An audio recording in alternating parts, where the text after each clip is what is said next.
Bloomberg Audio Studios. Podcasts, radio, news. You're listening to the Bloomberg Intelligence Podcast. Catch us live weekdays at 10 a.m. Eastern on Apple CarPlay and Android Auto with the Bloomberg Business app. Listen on demand wherever you get your podcasts or watch us live on YouTube. Let's go to LA. What's happening out there with the unrest out there in Los Angeles? Sarah McGregor, Bloomberg Managing Editor of the national team, joins us here. Sarah, can you give us the latest reporting from Los Angeles? We understand President Trump has authorized another 2,000 troops in addition to 700 Marines. What's the status? Yes. So on the ground now, we're told there were hundreds of National Guards yesterday. That's moved up closer to 2,000 with, as you said, another 2,000 authorized on the ground. We are hearing that the 700 Marines are in LA right now. We're not being told their positions. And from what we're seeing from local reporting or what our own reporters are seeing on the ground, they haven't actually been deployed yet. So we're not seeing them. But I think the key question that remains is sort of what are their marching orders? Who are they reporting to? Is there coordination with local law enforcement, and sort of how will they react on the ground in terms of trying to control potential protesters? We did see a fourth night of sort of localized protests in Los Angeles. And again, these aren't massive protests. In some ways, it's, vandals looting shops and obviously interacting with security forces on the ground. But, these aren't massive protests yet that we're seeing in LA. Well, that's exactly what I wanted you to paint a picture of, because always when you look at pictures, you're always going to look at the worst pictures, right? Because that's what we do as a media culture. What's it really like? How peaceful? Where are the breakouts of stress? What does the unrest actually look like? Even before this weekend, there were peaceful protests in downtown LA, other parts of the city, mostly people focused on, immigration, anti-deportation protesters. So, this is something that isn't unusual, people gathering to sort of protest ICE raids or Trump's immigration agenda. Of course, the violence that we saw uptick over the weekend after a spate of raids in the area is what sort of prompted this latest flare-up. But that being said, what we're seeing right now, both from our reporting and local media, is that downtown LA, parts of South LA, Compton, Paramount, and now Santa Ana, which is in Orange County, are seeing some of these protests. So, we're in Century City, our office here at Bloomberg in the business district. That's you wouldn't know anything that is happening. It's miles away from some of these protests, Santa Monica beach areas. So, it's kind of it shut down a highway over the weekend. Again, I don't want to downplay the severity in some respects, but much of the city, if you didn't turn on the news, would not know this was happening. Wow. What's been the response from government officials in the state of California? We saw quite the war of words between Newsom and Trump yesterday. We saw Trump suggesting, he wouldn't mind if Newsom was arrested. Of course, there's no grounds for that. But, kind of back and forth. Newsom posted photos of some of the National Guard sleeping on the floor with their backpacks, saying, they're not being treated even properly. They're not getting food or a place to rest their heads. So, there's a little bit of theatrics going on with the war of words playing out over social media. But at the same time, there's some real issues at play.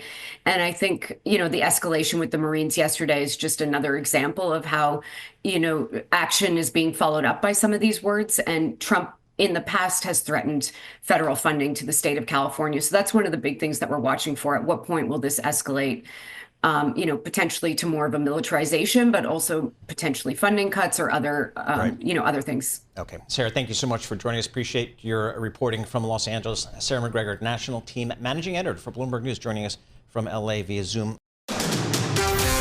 You're listening to the Bloomberg Intelligence Podcast. Catch us live weekdays at 10 a.m. Eastern on Apple CarPlay and Android Auto with the Bloomberg Business app. Listen on demand wherever you get your podcasts or watch us live on YouTube. We are covering all the news for you: business, economics, finance, politics through our lens of our Bloomberg Intelligence folks. They cover 2,000 companies and 130 industries around the world. The news that broke around the closing bell yesterday was RFK Jr. removing all members of CDC vaccine advisory panel. So what does that actually mean for us, for the vaccinators, and for countries and health and all the things? So we go to Sam Fazeli, Bloomberg Intelligence Director of Research for Global Industries and Senior Pharmaceuticals.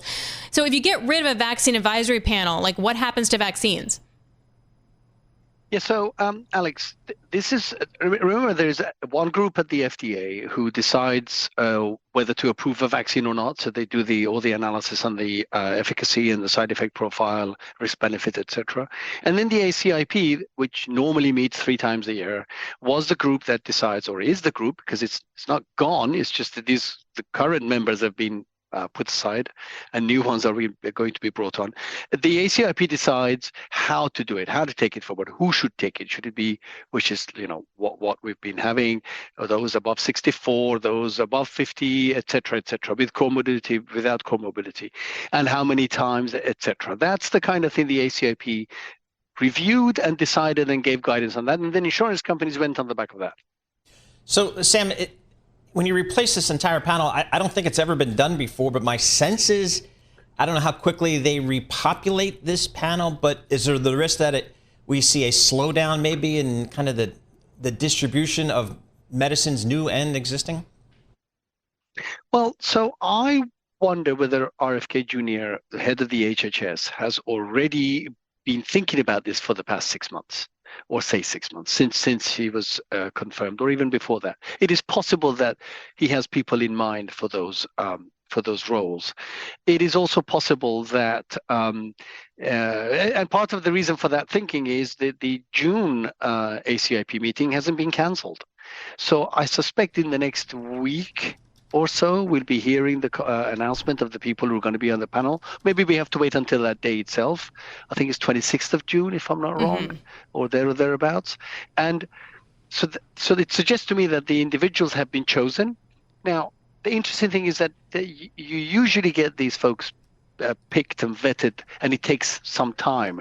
So that's why I'm wondering whether some decisions have already been made. I don't know who would have made the decisions. Maybe Secretary Kennedy has done it himself. I don't know the details, but a group will be back. And of course, the question then is, who are they? What type of people are they? And are they all of the view that fits in with what Secretary Kennedy has been thinking, or what? We'll have to wait and see. Okay, so let's play that fun what if game. Sam, if those that do come on do subscribe to views over vaccines as Secretary Kennedy does, what does that wind up looking like for vaccine stocks? Yeah, as you can tell, I think Moderna is not really particularly suffering today, or BioNTech. I think the expectation is that this group will still be an expert group who will be able to decide how vaccines are administered and how they're used. And I don't think there'll be a particularly massive change to the already announced guidances and views, i.e. going forward we want placebo-controlled trials, i.e. we want these vaccines to be used in, particularly COVID, for example, in people with comorbidities and not just the entire population, etc., which has been what had ended up happening anyway in reality. So I don't know whether there's going to be a massive shift. Then again, we wait and see who's on this panel. If they end up being non-experts in the vaccine world, then you start worrying.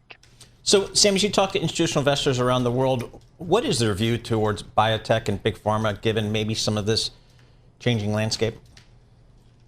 Yeah, so biotech's had a bit of a reprieve recently. As you remember, a couple of weeks ago or so, or 10 days ago, we talked about some M&A deals that came in, some big licensing deal, etc. So that has helped sentiment a bit.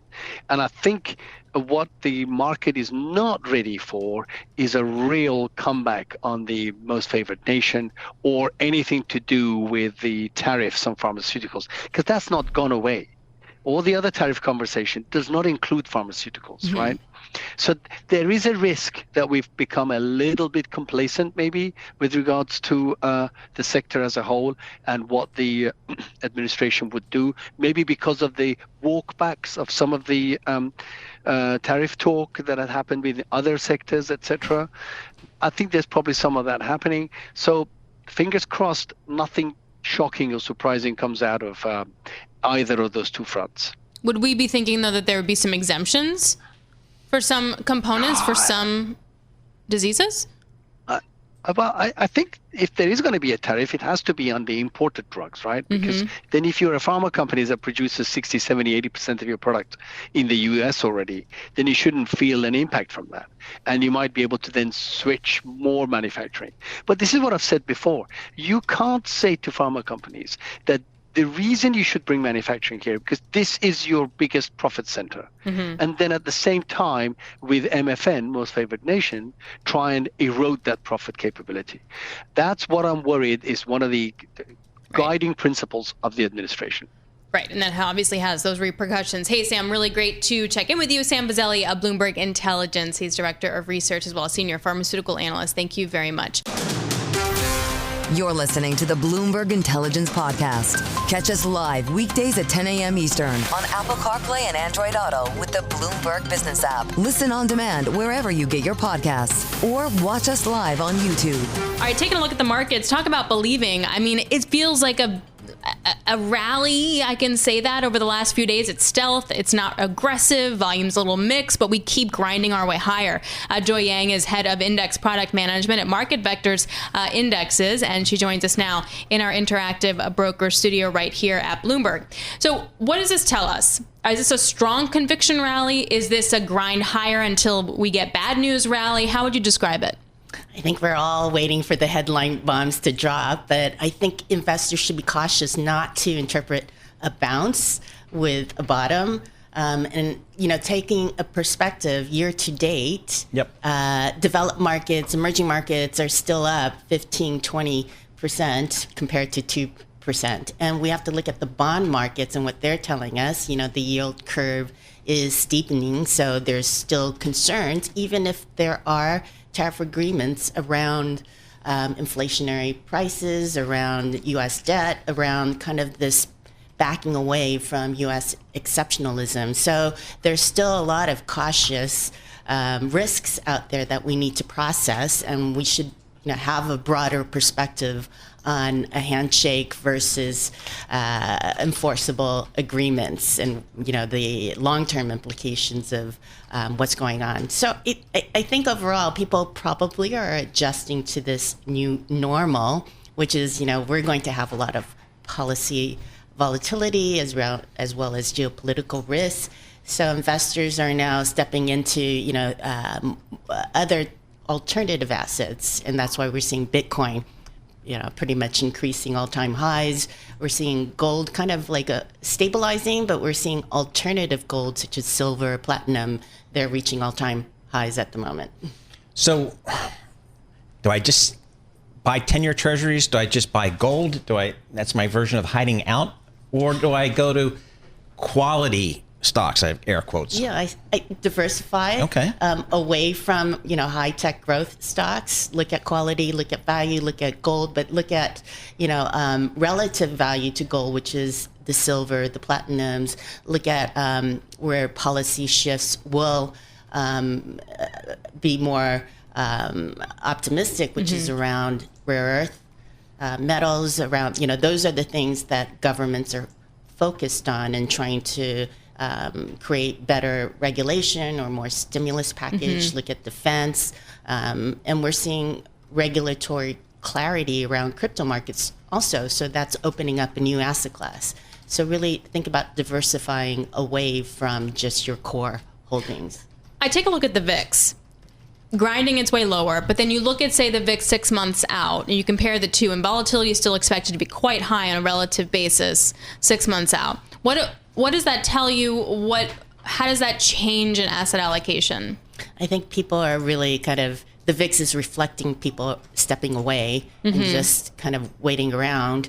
And we've seen kind of this breakdown in correlations between equities and bonds. And we're seeing this changing volatility pattern in crypto assets too. So Bitcoin has been stabilizing in volatility, coming down in volatility, whereas some of these stock, whether you look at NVIDIA or Palantir, those volatilities are going up. So I think investors have to adjust to this new normal and to think about holding different types of asset classes as well as diversifying away from kind of the traditional core equity bond. what do you make of Bitcoin? What's your crypto kind of call, your shop? How do you guys think about it? I mean, crypto overall is, it's a very broad asset class. Bitcoin definitely is maturing with institutional focus, and we've also seen recently flows into Ethereum. So as investors, diverse investors come into this ecosystem, you're going to see a change of what people are focusing on, which is less of the speculative volatility and more of the use case, whether it's store value or operating core layer one systems. They are ultimately going to produce value and perform differently from equities and bonds that may be subject to more of the macro risks that we're seeing at play. Speaking of, quickly, Blackstone CEO Steve Schwarzman was talking about investing in Europe. Is the ex-US trade kind of where you want to be? It's still a good trade given the valuation. Actually, trade or investment, I guess, is a better question. It's still, look at the relative valuation. U.S. is still very expensive. There's definitely, rest of the world is pushing towards less reliance on U.S. exceptionalism, providing more stimulus into their own national industries and military defense. So that's going to increase growth opportunities abroad. And as we become, I guess, more or protect our own industry, competition will broaden elsewhere. All right, Joy, thank you so much for joining us. Always appreciate it. Joy Yang, head of Index Product Management at MarketVector Indexes, Bloomberg Interactive Broker Studio. You're listening to the Bloomberg Intelligence Podcast. Catch us live weekdays at 10 a.m. Eastern on Apple CarPlay and Android Auto with the Bloomberg Business app. Listen on demand wherever you get your podcasts or watch us live on YouTube.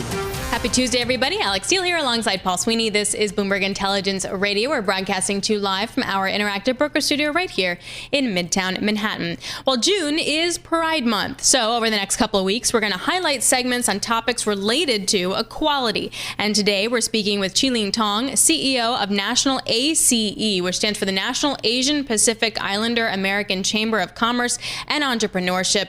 She joins us now from Washington, D.C. It's a pleasure to spend this time with you. Thank you so much for joining us. What has been the tariff effect on Asian small businesses so far? We heard from the NFIB that optimism increased, but the taxes are still a main concern.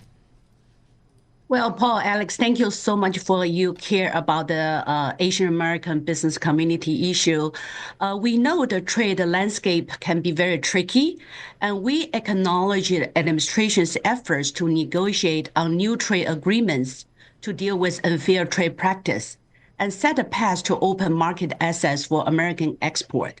However, with uncertainties around the trade deals, business of all sides feel the pressure. Recently, at the National ACE Capitol Hill Day, we took about 60 small business owners to meet with 40 congressional offices. They all talk about how tariffs are affecting their business. They are very worried about uncertainty, rising costs, and cancellation. It is very important for them to share their experience with policymakers to ensure trade policy support their needs.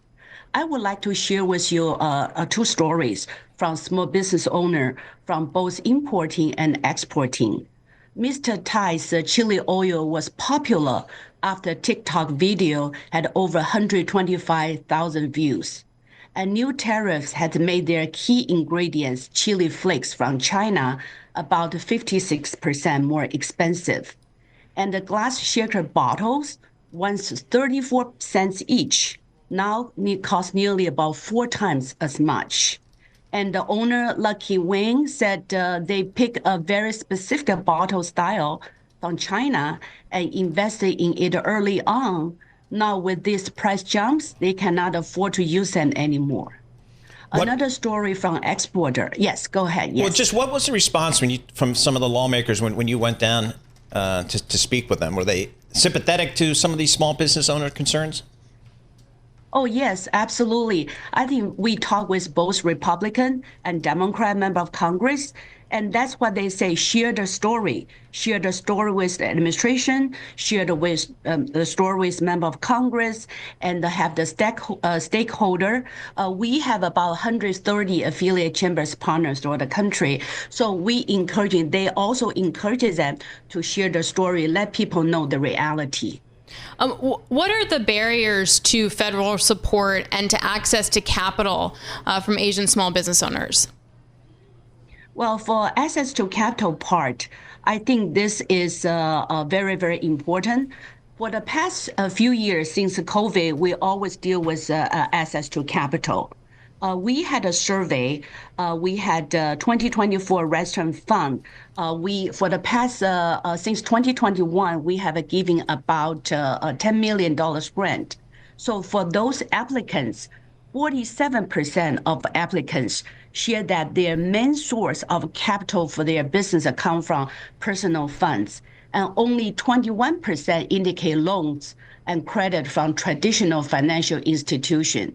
So therefore, when we talk to the federal agency and also the administration, we really want them to develop more small business program and accessible funding and grant program for small business owner. For example, like a Minority Business Development Agency, they used to have a capital readiness program and able to share and the technical assistance to support small business to get the funding. But now they are kind of, eliminating that, but hopefully they will get back soon. So what have you heard, Jillian, from your small business owners about the labor market here with the illegal migration has effectively come to a halt at the southern border? Are they seeing that in their businesses? The more difficult to hire people? Well, I think since COVID, they had difficulty to hire people, especially restaurant owners. They are always short of workers. But we just feel Chinatown, like Chinatown small business owner, they always have a way to demonstrate incredible resilience. And even for, you're right, the labor shortage and also other things are really a big concern.